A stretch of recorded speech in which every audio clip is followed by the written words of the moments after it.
మన పనినైతే కానిచ్చుకొని ఇంకా summer specials అయిన జాక్ ఫ్రూట్స్, ఐస్ ఫ్రూట్స్ ఇలా దొరికినవన్నీ అంటే మనం దారిలో పోయినప్పుడు దొరికేవన్నీ మేము వేసుకొని వచ్చేసాము. మాకు తాటి ముంజలు అయితే డజన్ 100 రూపీస్ చెప్పారు. మా సైడ్ అయితే ఇంత కాస్ట్ ఉంది. మరి మీ సైడ్ ఎలా ఉందో చెప్పండి. ఇంకా జాక్ ఫ్రూట్స్ అయితే ఒక సగం కాయ తీసేసుకున్నాము. ఇంకా చాలానే తీసుకున్నాం, లైక్ గువా ఏవేవో తీసుకున్నాం. ఇంకా ఇవన్నీ తీసుకొని ఇంటికి అయితే స్టార్ట్ అయిపోయాం.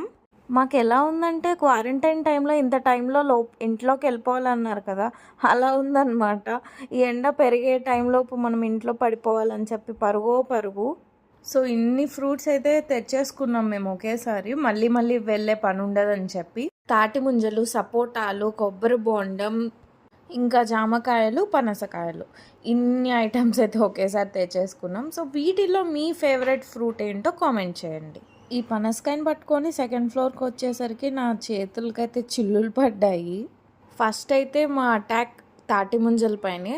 సరే, ఈరోజుకైతే ఇంతే సంగతులు.